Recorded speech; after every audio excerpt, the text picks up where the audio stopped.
Que el Señor les bendiga, hermanos. Sean bienvenidos una vez más a la casa del Señor. Aquellos que vinieron después de creer, hermanos, Dios la bienvenida, le damos la bienvenida. Es un gran privilegio tener a cada uno de aquellos que nos visitan por primera vez. Y a todos los que estamos ya siempre aquí en la iglesia, es una bendición poder reunirnos una noche más. Vamos a ir a San Marcos, al Evangelio según San Marcos, capítulo 3. San Marcos capítulo 3, vamos a leer unos versículos de este capítulo. Vamos a comenzar un nuevo tema este sábado. Acabamos de terminar lo que es el tema que los hermanos estuvieron dando con respecto a la salvación. Yo terminé con los últimos sábados diciendo lo que era la vida futura del hombre. Los justos irán, aprendimos lo que es el cielo. Luego aprendimos lo del injusto, dónde irán a parar los injustos. Y entonces quiero que esta noche podamos comenzar un nuevo tema con respecto a la iglesia, una familia. La iglesia, una familia es el tema que estaremos viendo unos sábados para poder darnos cuenta de lo que la Biblia dice con respecto a lo que la iglesia es como familia. Hemos visto lo que la iglesia es como el organismo que va creciendo como un cuerpo, lo vimos hace unos meses atrás. Ahora vamos a ver la iglesia, una familia. Vamos a comenzar con el texto de Marcos, capítulo 3, versículo 31. Vamos a leerlo hasta el versículo 35, pero antes ayúdenme a orar. Vamos a orar, pedirle al Señor que nos ayude antes de dar su palabra. Padre, buen Dios, soberano y eterno, lleno de bondad y de misericordia. Gracias, oh Señor. Gracias por permitirnos, Señor, alabarle. Por permitirnos, Señor, a nosotros ese privilegio, darnos ese privilegio, permitirnos, Señor, el poder unirnos a esa iglesia que está en todo el mundo, Señor, cantando, adorando, exaltando su nombre. Gracias porque esta noche también nosotros hemos podido cantar. Te pido, por favor, que esa alabanza sea recibida en su trono, Señor, en agradecimiento por lo que usted ha hecho por nosotros. Ahora, Señor, le agradezco por cada vida de los que estamos aquí presentes. Desde los niños, Señor, que están ahí, que recién, Señor, comienzan a vivir, hasta el más adulto que está aquí afuera, Señor, gracias por cada vida. Porque por su misericordia, Señor, nos ha permitido el poder estar esta noche aquí. Aquellos que estamos ya en Cristo, Señor, es su misericordia la que nos permite caminar y luchar. Aquellos que todavía están sin Cristo, es una oportunidad más, Señor, de estar en su casa para poder escuchar y poder entender, Señor, lo que usted quiere. Le pido que sea el Espíritu Santo esta noche orando, que sea usted, Señor, trayendo a cada persona, Señor, a Cristo, y que aquellos que estamos ya en Cristo podamos darnos cuenta, Señor, que hay cosas que debemos de cambiar, que hay cosas que necesitamos mejorar, y hay cosas que debemos de entender, Señor, que todavía no las entendemos para poder ser, Señor, lo que debemos de ser conforme a su voluntad. Una familia, Señor. No solamente un grupo que se reúne, sino una familia que se ama y que estará por toda la eternidad reunidos amándose. Sea usted obrando en mi vida esta noche para que pueda exponer su palabra correctamente. Se lo suplico en el nombre de Jesús, nuestro Señor y Salvador. Amén y amén. Dice el versículo 31, vienen después sus hermanos y su madre, y quedándose afuera, enviaron a llamarle. Y la gente que estaba sentada alrededor de él le dijo, tu madre y tus hermanos están afuera y te buscan. Y él respondió diciendo, ¿quién es mi madre y mis hermanos? Y mirando a los que estaban sentados alrededor de él, dijo, he aquí mi madre y mis hermanos, porque todo aquel que hace la voluntad de Dios, ese es mi hermano, mi hermana y mi madre. Amén. Pueden tomar asiento.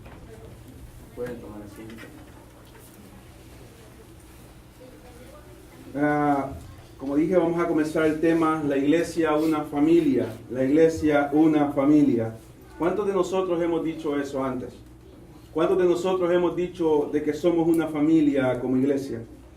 ¿Cuántas veces usted ha escuchado eso antes? Muchas predicaciones con respecto a que somos una familia en Cristo. Y cuando viene una persona por primera vez a Cristo, en algunos lugares se dice dé la vuelta para allá y mire, esta es su familia, y se le da la bienvenida, se aplaude y dice, somos una familia en Cristo. Pero yo creo que este tema, con respecto a la familia, que la iglesia es una familia, es uno de los puntos hoy en la actualidad que como miembros de la iglesia mentimos mucho con respecto a esto, de ser una familia. Y hasta caemos bastante en lo que es la hipocresía, al decir de una forma ligera de que somos una familia en Cristo.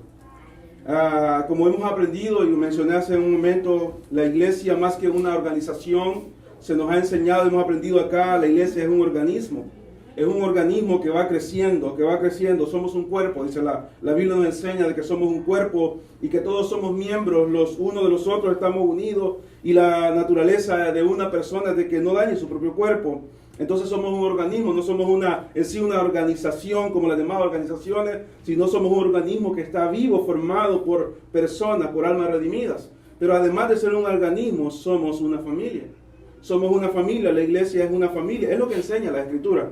Por toda la Escritura, el Nuevo Testamento o aún el Antiguo Testamento, con respecto a las 12 tribus que el Señor, Jehová Dios, del Antiguo Testamento eligió y formó un pueblo, y todos ellos eran hermanos. Todos ellos decía, somos una familia, era una familia, el pueblo de Israel. Ahora en el Nuevo Testamento, en la nueva dispensación, nosotros encontramos en las Escrituras desde Mateo hasta Apocalipsis, donde nos enseña que como hijos de Dios, como cristianos, siendo hijos de Dios, entonces somos hermanos.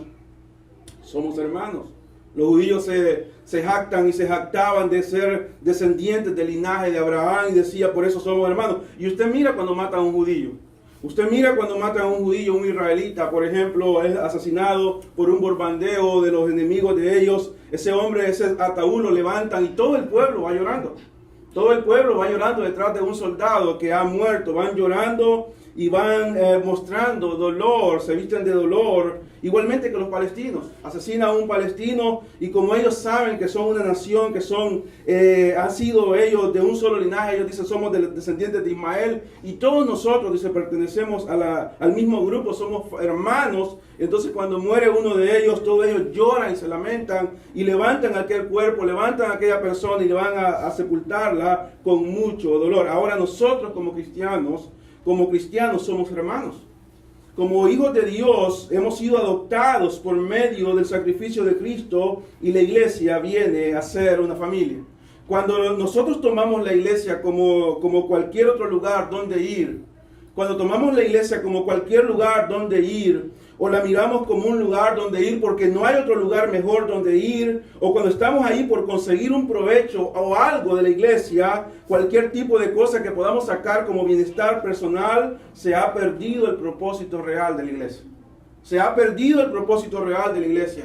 Cuando las personas vienen a la iglesia, llegan a la iglesia solamente por ir y están ahí, aún siendo bautizados o como sea la persona, pero está ahí solamente por estar, o dice, estoy ahí porque mi papá me llevó, mi mamá me llevó, mi esposa me llevó, mi esposo me llevó, mi familia me llevó, tuve que ir porque me dio pena decir no. Y están las personas ahí aún con privilegio en la iglesia, y están ahí solamente porque no tenían dónde ir, un lugar mejor donde ir, y están ahí por conseguir algo de ahí de la iglesia. Han perdido el propósito real de lo que la iglesia es. La iglesia, como hemos aprendido, no son estas paredes que estamos acá. Este es el templo que Dios nos ha dado.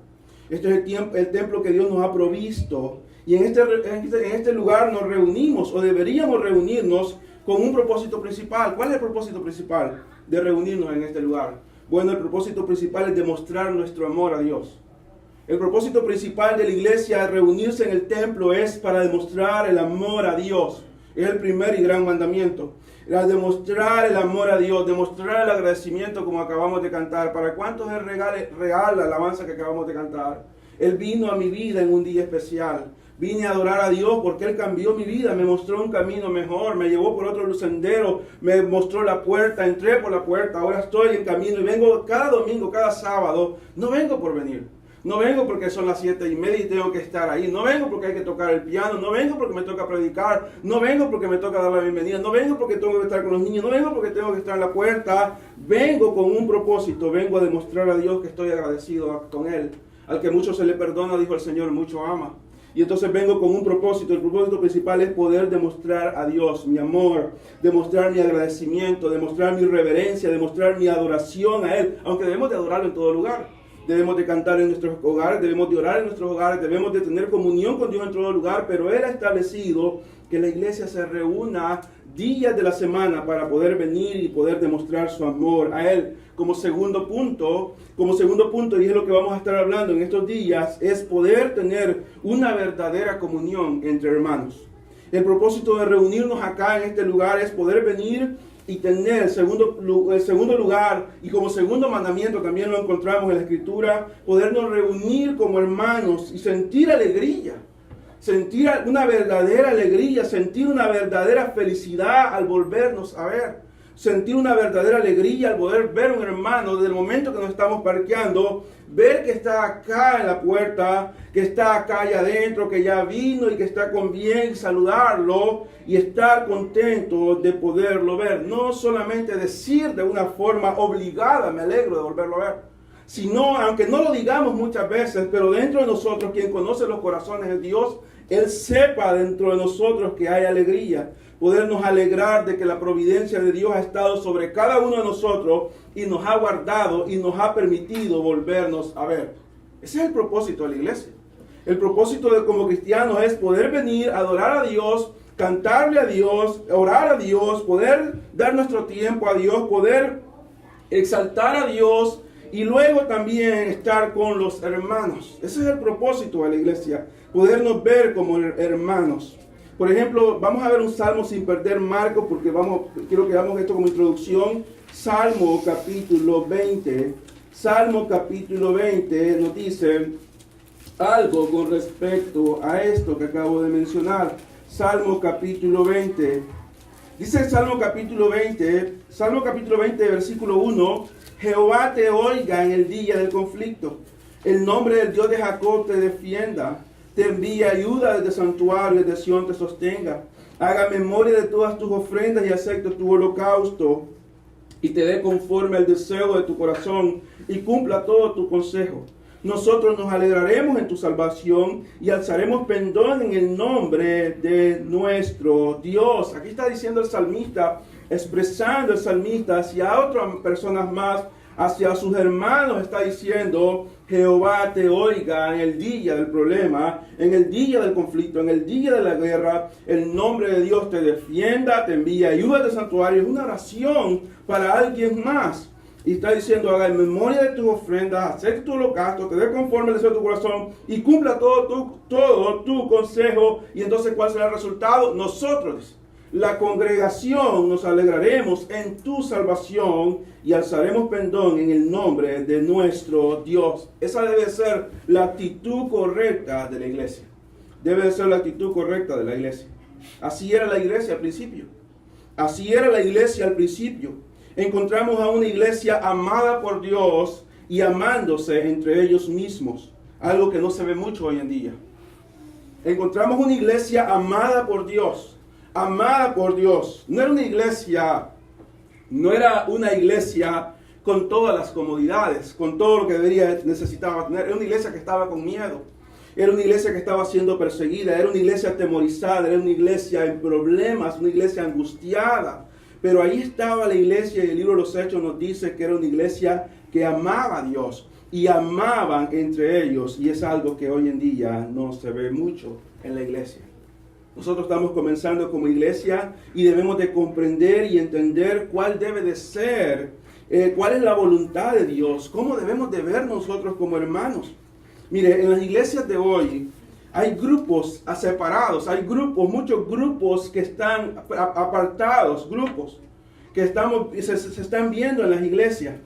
Ahí están los grupos, cada grupo, un grupo aquí, un grupo allá, un grupo aquí, un grupo allá. Y eso yo lo pude experimentar antes y pude verlo y pude observarlo. Y fueron una de las cosas que a mí me causó problemas en la iglesia donde estaba, porque siempre me opuse a las actitudes de ese tipo.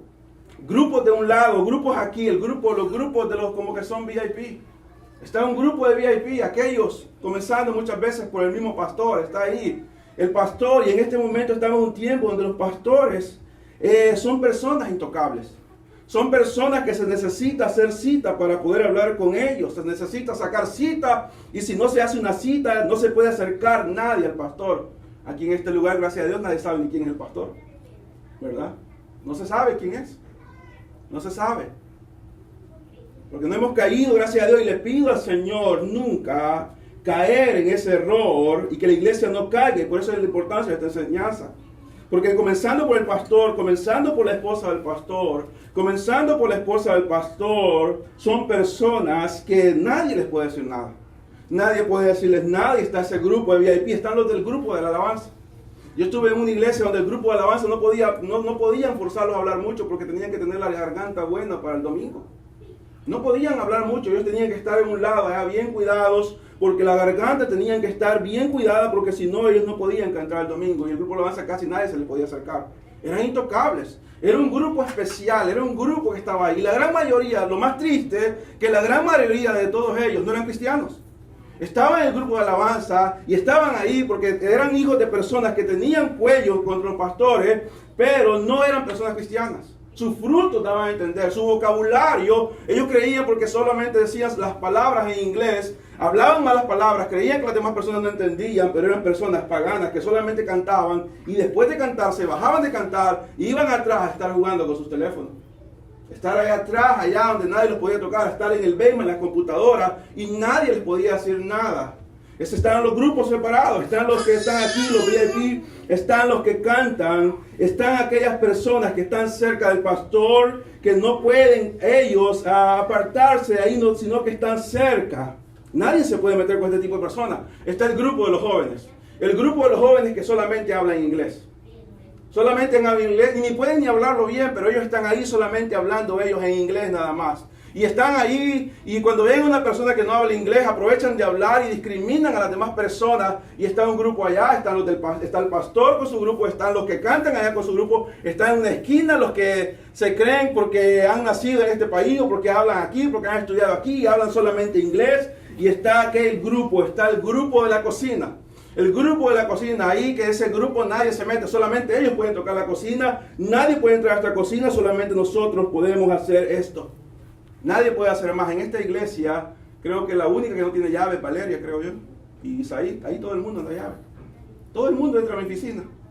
Todo el mundo entra a la oficina, no tengo nada que esconder. No tengo nada que esconder. Y ahí pueden entrar, andan llave de las puertas, andan llave de aquí, andan llave de allá. Porque esto no es mío. Esto es del Señor y es de la iglesia. Y entonces las personas están ahí divididas. Y está el grupo que nadie habla con ellos.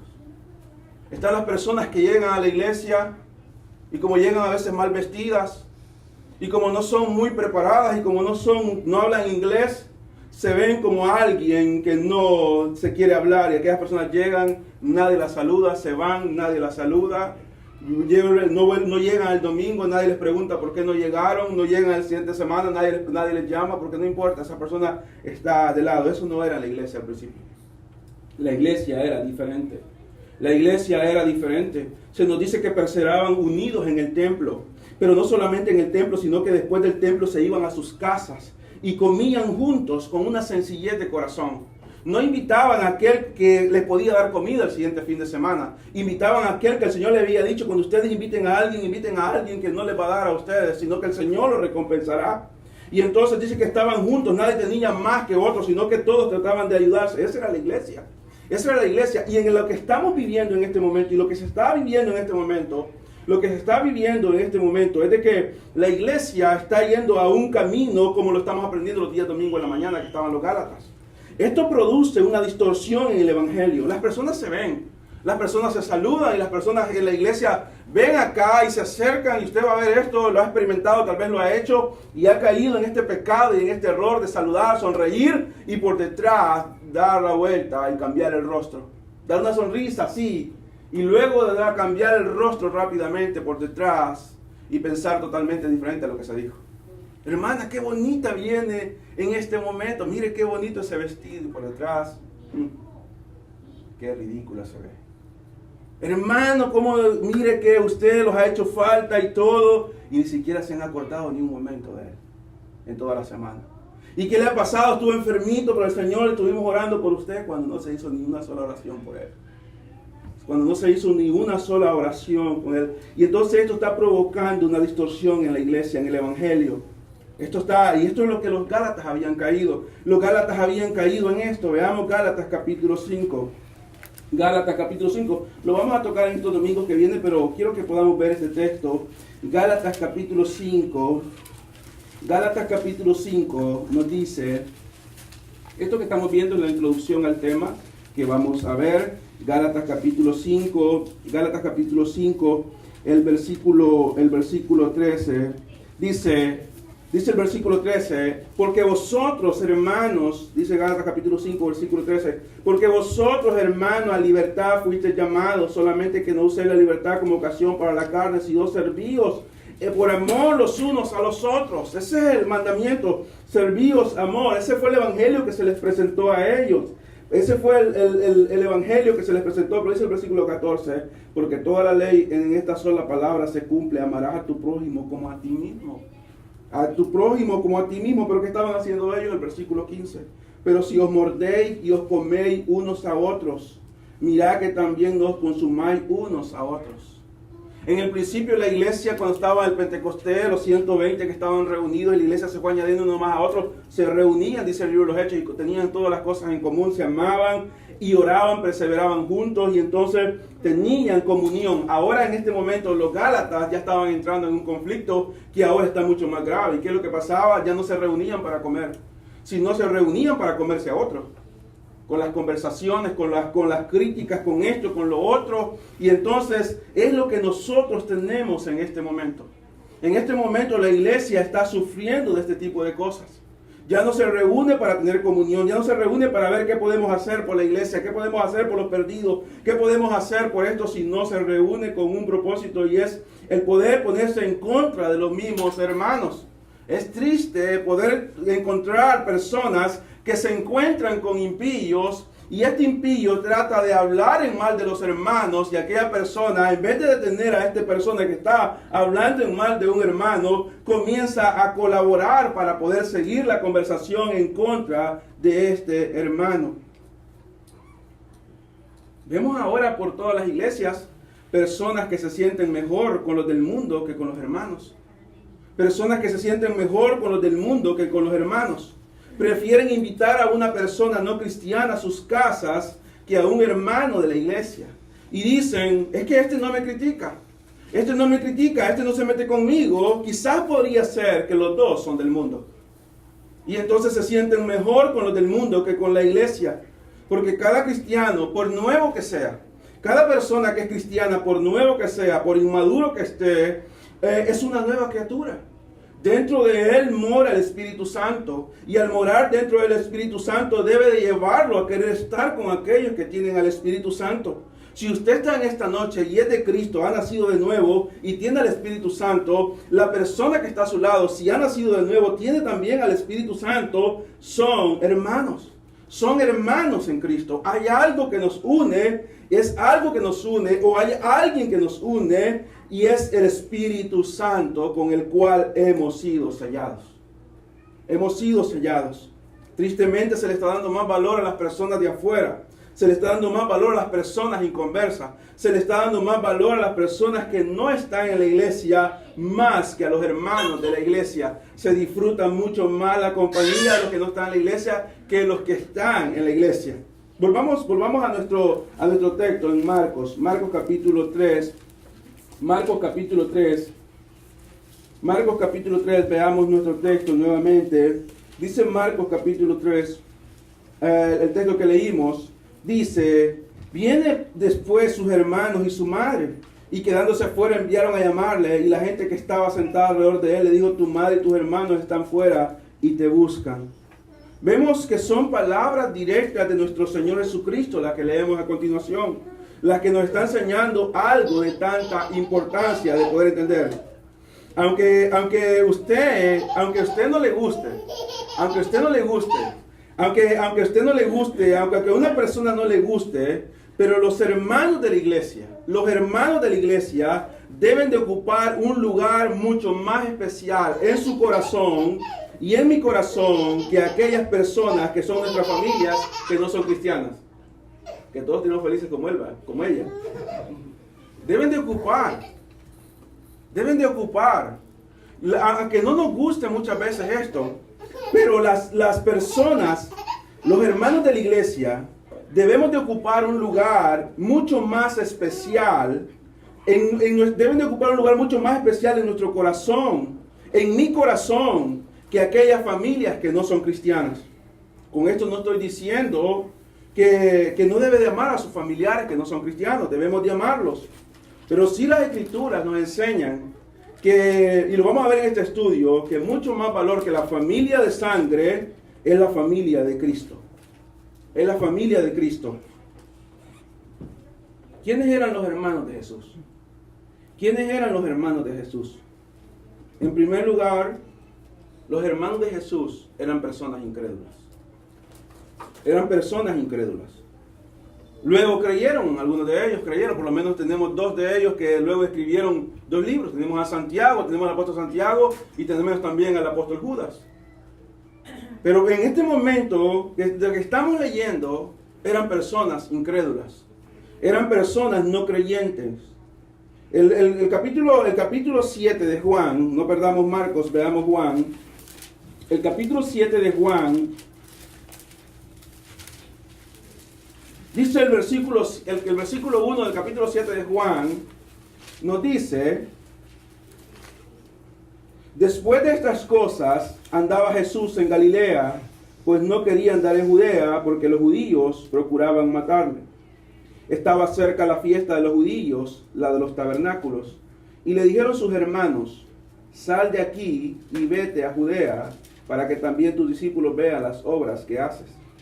Porque ninguno que procura darse a conocer algo en secreto, hace algo en secreto. Si estas cosas hace, manifiéstate al mundo. Porque ni aun sus hermanos creían en él. Ni aun sus hermanos creían en él. Estos son los que fueron a buscarlo en ese momento. Estos mismos fueron los que fueron a buscarlo. Pero no solamente no creían en él, además pensaban que era loco. Ellos pensaban que Jesucristo era loco. Pensaban que Jesucristo se había enloquecido. Veamos Marcos. Volvamos a Marcos capítulo 3. Marcos capítulo 3. Dice el versículo 20. Y se agolpó de nuevo, o sea, la gente llegó ahí alrededor de él, se reunió, de modo que ellos ni aún podían comer. Cuando lo oyeron los suyos, está hablando de su familia, está hablando de sus hermanos. Cuando lo oyeron los suyos, vinieron para prenderle, porque decían: está fuera de sí. Se ha enloquecido. Sintieron vergüenza. Jesucristo estaba haciendo milagros. Jesucristo estaba ahí en ese momento haciendo milagros, había hecho milagros. Habían llegado ahí y habían llegado los fariseos, los escribas que habían dicho que era de demonio lo que esto sucedía, y entonces en ese momento la gente quería estar alrededor de Jesucristo y sus discípulos y sus hermanos, sus familiares van, y entonces dice: cuando lo oyeron los suyos vinieron para prenderle, para tomarlo, para agarrarlo, porque decían: está fuera de sí, ha perdido el control, su mente está en problemas. Y vinieron, y entonces cuando llegan, el versículo 31, llegan cerca de la puerta, viene después sus hermanos y su madre, y quedándose afuera enviaron a llamarle. Esos eran los suyos. Le mandan a llamar. Había mucha gente en ese momento, estaban sentados, estaban ahí escuchando.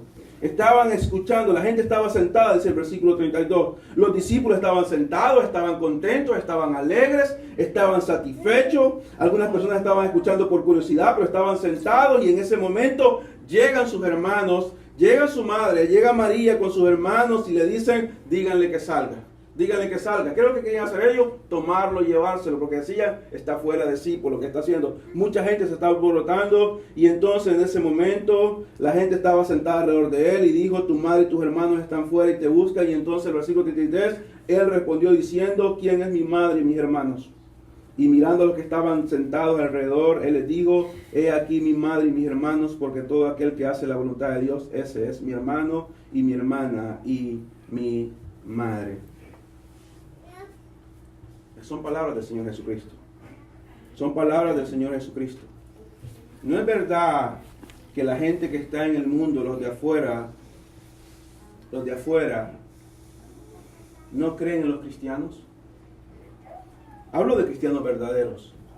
Hablo de cristianos verdaderos. No es verdad que la gente que está afuera no cree en lo que los cristianos creemos. No creen en lo que los cristianos creemos. Significa que ellos no creen en Cristo. Un cristiano se llama cristiano por ser un seguidor de Cristo, por ser un discípulo de Cristo. Pero la gente que está afuera, nuestra familia, muchos familiares de nosotros, no creen en lo que nosotros creemos, como los hermanos de Jesús no creyeron en Él. Ellos tampoco creen en lo que nosotros creemos, o sea, no creen en Cristo. Son incrédulos con respecto a lo que nosotros creemos. ¿No es verdad que ellos mismos dicen que somos locos? Muchas personas familiares de nosotros dicen que nos han lavado el cerebro en la iglesia, que estamos equivocados, que estamos engañados y piensan que somos locos. Dicen, este ya se hizo aburrido. Ya se hizo aburrido porque ya no va a la fiesta, ya no nos acompaña esto, ya no nos acompaña donde antes estábamos. Y entonces dice, ya no les gusta divertirse. No les gusta divertirse. Ya no les gusta divertirse, ya lo enfermaron, ya te lavó el cerebro el pastor. Y entonces el pensamiento que tienen las personas de nosotros, pero más que de nosotros, de Cristo, porque quien ha cambiado nuestras vidas es Cristo. Pero ¿sabe cuál es el gran problema? Y sabe qué es la dificultad y lo más triste, que esas personas que no creen en Cristo, que esas personas que se burlan del Evangelio, que esas personas que hablan en mal de los hermanos, que esas personas que menosprecian la iglesia, muchas veces nosotros las tenemos en gran autoestima, tenemos un gran estima de ellos. Tenemos en alto estima a ellos, tenemos como alguien muy grande, como alguien que es muy valioso que los hermanos que están en la iglesia. Y estamos ahí con ellos contentos, felices, mandando mensajes con ellos, contestando. Y al hermano que está en la iglesia, que viene acá, que está con nosotros en la iglesia, que está ahí luchando, no le mandamos ni siquiera un solo mensaje. Y cuando se le manda un mensaje, por ejemplo, en mi caso, es para quejarse. O para hacer una pregunta solamente. Nunca para preguntar cómo estamos. Nunca para preguntar cómo estamos, cómo hemos seguido en la vida, cómo seguimos en esto, cómo estamos en esta situación. Pero las personas que están en el mundo que no creen en Cristo, que menosprecian a Cristo, que están yendo totalmente en contra de la palabra del Señor, y en vez de ayudarnos, nos hacen tropezar. Y en vez de decirnos, hermano, vaya a la iglesia, hermano, mire, hey muchacho, anda a la iglesia luchando, dicen, no vayas tanto a la iglesia. Llegan a la hora del culto para detenernos de ir al culto. Llegan a ofrecernos pecados. Nos invitan el día del culto para distorsionar lo que hay en el culto. Esas personas, veremos una gran admiración. Porque en el día de hoy las personas admiran a las personas por lo que han hecho, hablando económicamente. Por lo que tienen materialmente. Porque ha comprado esto, porque tiene lo otro. Y entonces los hermanos estamos perdiendo el sentido de lo que verdaderamente es la familia en Cristo. Más que los familiares que están afuera, y es algo que no lo digo yo, sino que lo dice el Señor. Y si usted no lo quiere obedecer, si la persona no lo quiere obedecer, el problema no es conmigo, sino el problema es con Dios. El problema es con Dios, el problema no es conmigo. Yo estoy solamente leyendo lo que la Biblia dice. El Señor dijo, María, Él no está menospreciando a su madre, no la está menospreciando a su madre. Pero ella era más allegada a Él, no tanto porque le dio a luz a Él, sino porque iba a hacer la voluntad de Dios. Por eso era ella más que lo que era como madre de Él, como Jesucristo. Los que hacen la voluntad. ¿Qué nos dice Juan capítulo 1? Juan capítulo 1 nos dice que los que creyeron en Él le ha dado la potestad de ser llamados hijos de Dios. Los que creyeron en Él, y esto no es de sangre ni de carne, no es voluntad de un padre, no es voluntad de una madre, sino que es de parte del Señor. Todos aquellos que estamos en Cristo en este lugar, nos une algo más importante que lo que me puede unir a mí a la sangre de mis hermanos. por sangre con mis hermanos. El ADN que corre conmigo, con alguno de mis hermanos, lo que usted me une con usted es más cercano que lo que me puede unir con ellos por ser hijos de padre y mamá, hablando humanamente. Hay algo más poderoso y es el Espíritu Santo. El Espíritu Santo mora dentro de los cristianos y entonces nos une para ser unidos en Cristo. ¿Y cuál debe ser el resultado? Amarnos unos con otros. Amarnos de verdad unos con otros. Nosotros como iglesia tenemos el trabajo, la tarea de podernos amar, de podernos cuidar, de podernos proteger, ¿Sabe que la iglesia estará junta en el cielo? Los hermanos estarán juntos. Hay familiares míos que estarán en el infierno. Y hay familiares míos que estarán en el infierno. Hay familiares suyos que estarán en el infierno. Pero hay gente acá que no es su familia que estará con usted en el cielo. Y entonces nos une algo más grande que la sangre. Nos une el Espíritu Santo. Nos une el Espíritu Santo. Somos hijos de Dios. Cuando decimos hermanos, no solamente se trata de decir hermano porque es una costumbre. No debemos de tomarlo como una costumbre. No tenemos que tomarlo como una costumbre, decir ahí viene el hermano, ahí viene la hermana, ahí vienen los hermanos. No, se ha creado una costumbre. El hermano tal, el hermano tal, el hermano tal, sin meditar en lo que esto significa. Y lo que significa es que somos hijos de Dios. Somos una familia. Somos una familia. Y entonces una familia debe de mantenerse como unida. Debe de mantenerse unida. Qué horrible es ver esas familias que todo el tiempo están peleando. ¿Usted ha visto esas familias que todo el tiempo están peleando? Que todo el tiempo están gritando, que todo el tiempo se están insultando, que se están dando a golpes, empezando por los papás se agarran a golpes, luego los hijos se agarran a golpes. Y qué horrible ese tipo de cosas. Nosotros no somos llamados para ser así. Nosotros somos llamados para ser una familia diferente, porque somos una familia guiada por el poder del Espíritu Santo. Si en usted o en mí hay un sentir diferente a lo que la Biblia enseña, entonces significa que mi naturaleza es contraria a la naturaleza producida por el poder del Espíritu Santo. Si en esta iglesia se genera odio, se genera ira, contienda, se impulsa la hipocresía, se impulsa a la falta de amor entre nosotros mismos, somos un grupo más que nos reunimos a perder el tiempo. La iglesia es diferente al mundo. El mundo se odia, el mundo se aborrece, el mundo es hipócrita, el mundo habla en mal del otro y no importa que esté luego riéndose con el otro. El mundo trata de sacar un provecho del otro, el mundo trata de dañar al otro y no le importa. La iglesia no es el mundo. La iglesia es el pueblo de Dios, pero no solamente es el pueblo de Dios, sino que somos hijos de Dios. Y no solamente somos hijos de Dios, sino que somos la representación de Dios en este mundo. ¿Cómo debemos de vivir como iglesia? Amándonos, aunque no querramos. Su trabajo es amarme a mí, aunque no le guste. La Biblia no dice que yo le caiga bien. No es ese trabajo, es que no es nada fácil. Anoche el hermano enseñaba con respecto a qué significa seguir a Cristo. Y es una lucha grande, y el apóstol Pedro preguntó cuántas veces tenemos que perdonar a nuestro ofensor, y el Señor le dijo al apóstol Pedro 7 veces, no, 70 veces 7. ¿Qué dijo el apóstol Pedro? Aumentanos la fe. Eso no será fácil, perdonar 70 veces 7. El apóstol Pablo manda a 2 mujeres que se puedan reconciliar y dice, han combatido juntas, ayúdales que se puedan reconciliar porque no podemos estar en la iglesia de esa forma. La iglesia es el cuerpo de Cristo, es el cuerpo de Cristo, Él es nuestra cabeza. ¿Qué significa? Él nos controla y si la iglesia no se está dejando controlar por Cristo, no es el cuerpo de Cristo. No es el cuerpo de Cristo, puede ser el cuerpo de cualquier cosa, pero no es el cuerpo de Cristo. El cuerpo, qué raro sería que mi cuerpo hiciera lo que yo no quiero. Qué raro sería que yo me comenzara a golpear porque mi cabeza está pensando yo comenzara a pegarme, yo comenzara a morderme. ¿Qué pensaría usted si me viera mordiéndome, sacándome sangre? Y yo viniera y pegara un gran frentazo en el piano y pegara con la cabeza aquí atrás y me quisiera ahorcar yo solo. ¿Qué pensaría? Ese hombre está loco. Ese hombre está loco, su cabeza está enferma. Cristo no está loco, Cristo es perfecto. Él es perfecto. Él es un Dios de orden. Él es un Dios de amor. Y entonces la iglesia, ¿cómo debe de responder? Como la cabeza quiere que responda. ¿Y qué es lo que la cabeza quiere? El Señor manda por medio de su palabra que nos amemos unos a otros, como familia que somos en Cristo. No dice, deben de ser perfectos. Todas las mentes que estamos acá, aún con mi esposa, vamos a cumplir 10 años de casados. 10 años de casados el mes de septiembre, somos totalmente diferentes.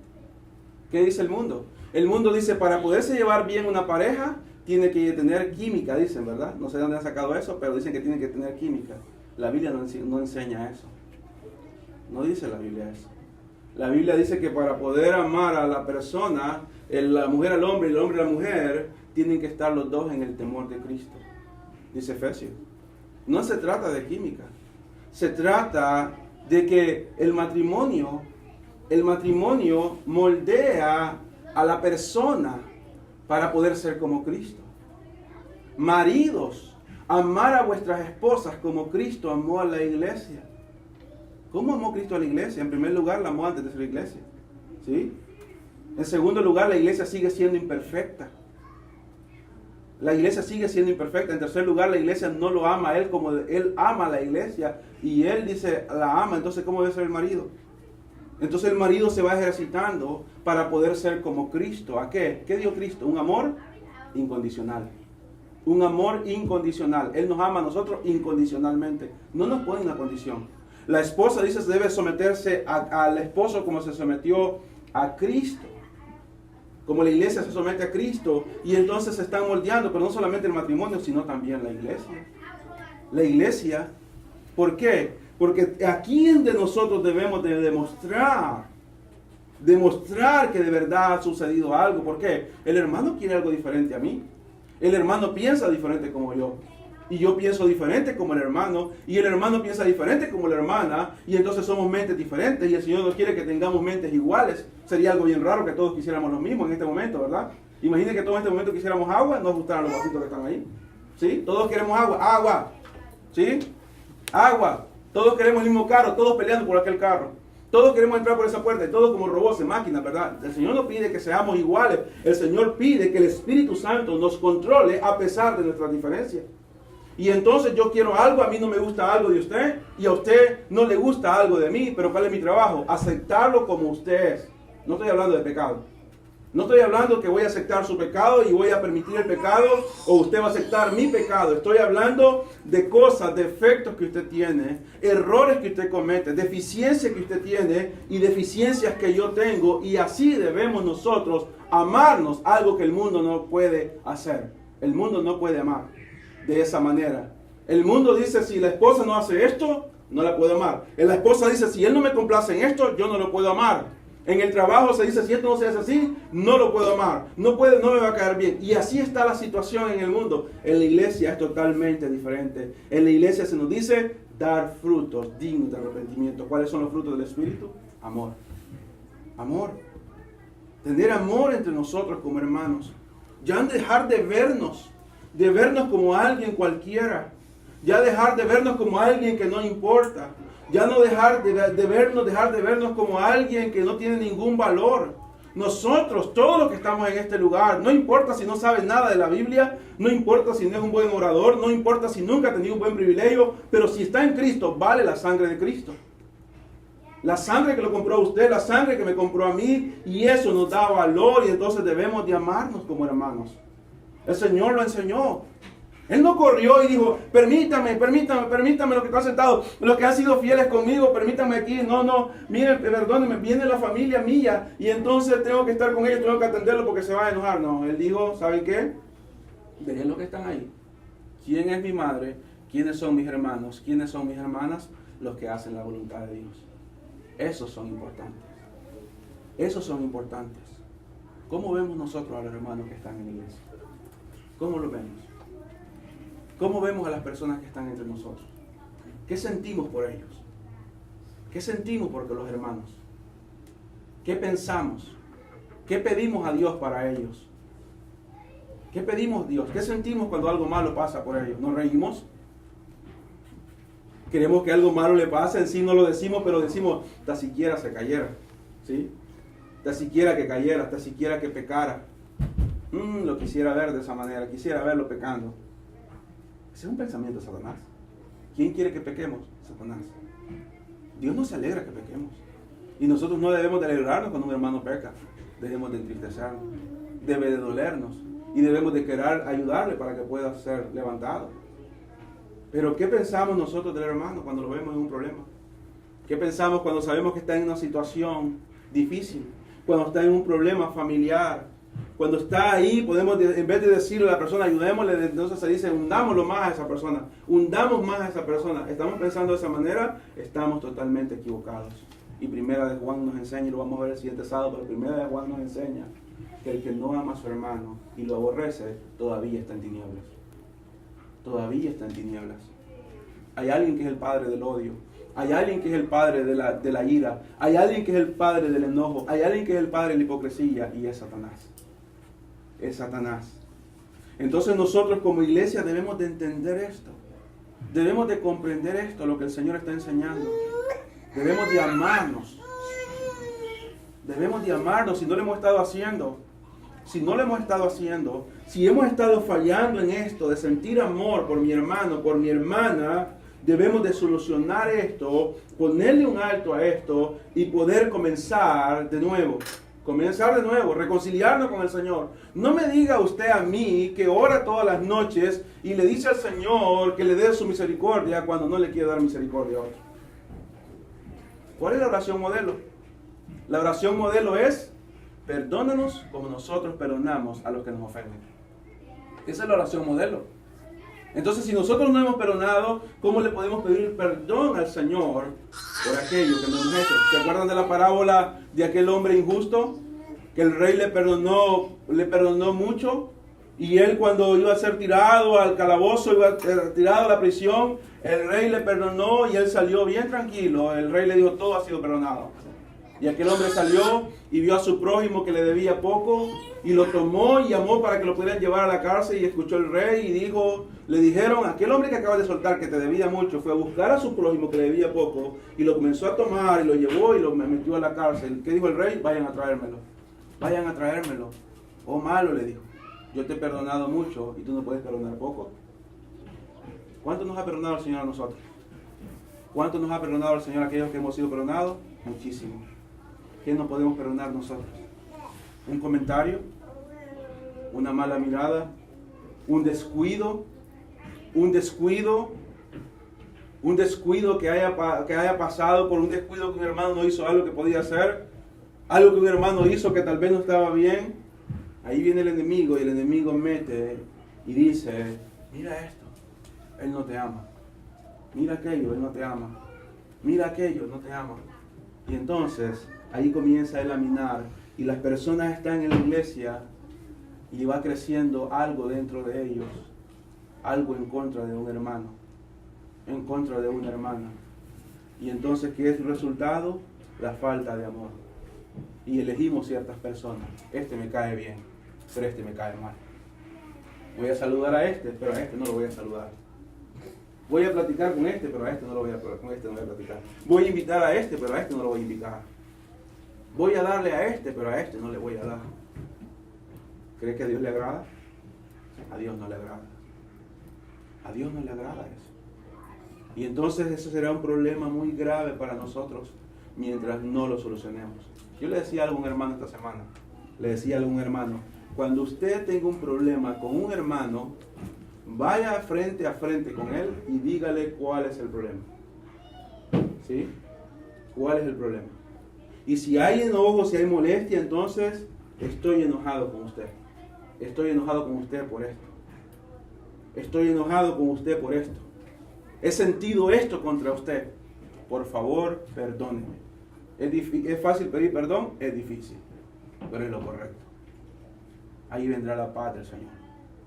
Vendrá la paz. ¿Qué dijo el Señor?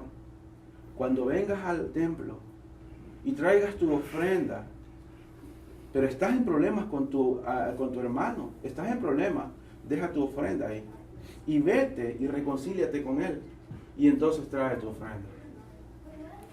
Trae tu ofrenda.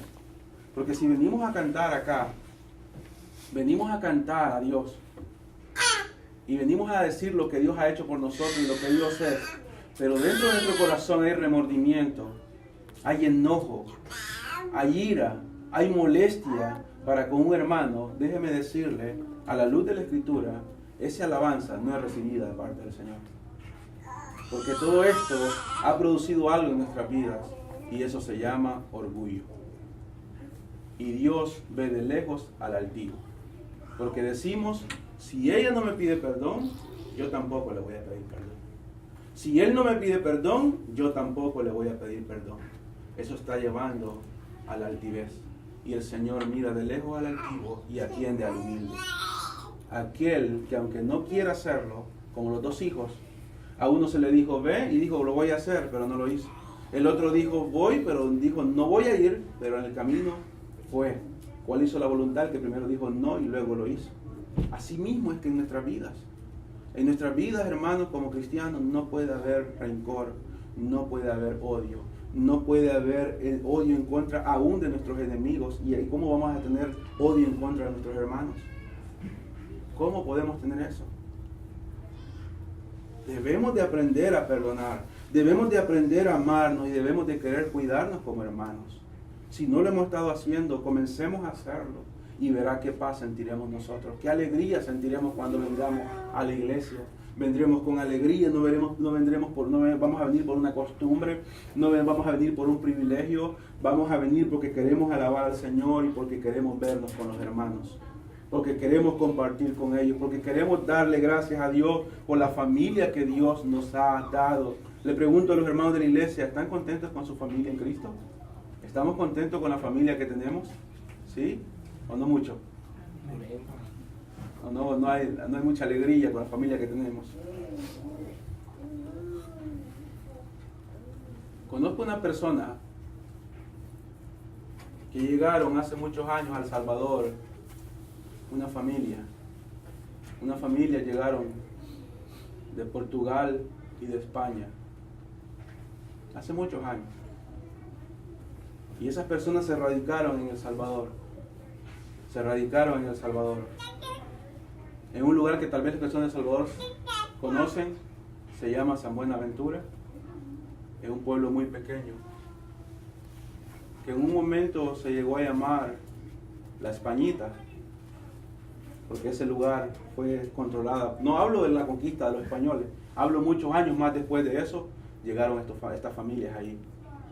La Españita le pusieron a ese lugar porque todos eran gente portuguesa y española y no permitían que nadie se casara con otra gente, solamente con ellos y con ellos y con ellos, para mantener la línea de la familia. Y hace poco hablaba con una señora ya anciana de esa familia y yo le decía, si usted hubiese seguido ahí con ellos y todo, usted estaría en otra posición, hablando económicamente, le decía yo, platicando por la familia que tiene. Y me dijo, sí, pero no me arrepiento. Ahora pertenezco a una mejor familia, me dijo. Pertenezco a la familia de Cristo. Y no está en una mega iglesia. No está en una iglesia de luces, de colores, no está en una iglesia que el pastor anda de blanco, ahí como que es palomita blanca, no está en una iglesia donde todo es aire acondicionado, está en una iglesia donde se camina para ir al polvo y hay como 6 ventiladores que en vez de tirar frescura tiran aire más caliente. Ahí está en esa iglesia. Pero me dijo, hoy pertenezco a una mejor familia, pertenezco a la familia de Cristo. ¿Sentimos eso en nuestro corazón? Si no lo vemos de esa manera, hemos perdido de vista el sentido bíblico de lo que es la iglesia. El sentido bíblico de lo que es la iglesia. Somos una familia. Somos una familia. Y no solamente aquí, sino en cualquier lugar donde estemos. Somos una familia. Somos una familia. Si usted fuera acá, uno de El Salvador, fuera a Honduras, a un lugar X de Honduras, la reacción correcta sería de verse como hermanos. ¿Cómo? ¿Usted es hermano? ¿Qué pasa cuando usted está en el trabajo y escucha a alguien que está oyendo canto en un teléfono? ¿Qué dice rápidamente usted? Pues es hermano, ¿verdad? Y nos acercamos. ¿A qué iglesia va usted? Sí, de tal iglesia. Y estamos ahí y comenzamos. ¿Cuál sería ir a otro país? La reacción correcta. Aquella gente se alegraría de ver a un hermano. Se alegraría de ver un hermano. Se alegraría de ver una familia cristiana. Se alegraría. Ahora, ¿qué sentimos nosotros? cuando nos vemos. Es triste. La iglesia es pequeña, acá donde estamos nosotros. No es triste que sea pequeña, pero es triste que siendo pequeña, a veces he visto actitudes de algunos que por no saludar a un hermano han visto para otro lado. Yo le digo en el nombre del Señor, deje de hacer eso. Deje de hacer eso. Porque no importa lo que usted piensa, no importa lo que el otro piensa, no importa lo que los demás piensan, lo importante es lo que Dios piensa. Y Dios está en contra de eso. Dios está en contra de eso. No deje que el enemigo mine su mente, mine su corazón, diciéndole, tienes que continuar en esta situación. Es hora que detengamos eso y comencemos a ver a cada hermano como lo que es. Somos una familia. Somos una familia. A eso se refería el Señor cuando dijo el Señor, los que han dejado tierra, familia por mí, tendrán 100 veces más. 100 veces más. ¿Por qué? ¿Cuántas madres tenemos? Acaba de ir una familia de aquí a la iglesia, fue a El Salvador. El hermano Wilfredo, ¿verdad? Fue a El Salvador con la hermana Teresa. Si él hubiese ido 6 años antes, mi mamá no lo hubiera dejado entrar. Mi mamá no lo hubiera dejado entrar. Le hubiera puesto la escopeta en el pecho. No lo hubiera dejado entrar. Pero lo dejó entrar. ¿Por qué? Porque es una familia. Entonces ahora él tiene su mamá aquí. Aquí está su mamá, la hermana Estebana, pobrecita, es la mamá de él, ¿verdad? Pero no solamente es ella madre, sino que también tiene otras madres en otras partes del mundo. Otras madres. Y no solamente él, sino también nosotros. No solamente tenemos a nuestros hermanos, sino que tenemos otros hermanos. Y en cualquier parte que estemos, si lo vemos de esa manera, es una realidad. Somos una familia. Una familia que el enemigo quiere romper, pero no podemos permitir que el enemigo rompa eso. Si otras iglesias tienen esos grupos así, que aquí, acá, allá, y son intocables, y estos acá, y aquellos están hablando allá, y aquellos allá, hermanos, nosotros no podemos caer en ese error. No podemos caer en ese error. Debemos de comportarnos como una familia. Alegrarnos. Alegrarnos. Dar, si hay que dar algo. No se detenga cuando el Señor le ponga algo, de darle a una familia, de darle esto, un café aunque sea, algo, decir quiero dar esto, quiero compartir con usted, quiero regalarle esto, es lo que Dios quiere para nosotros. Y entonces la iglesia comenzará a ser diferente. La iglesia comenzará a ser diferente. El siguiente sábado vamos a ver qué nos enseña Juan con respecto a esto, con respecto a ver cómo podemos nosotros creer que vamos para el cielo cuando vamos por las tinieblas camino a la destrucción. ¿Por qué? Por no amar a nuestro hermano.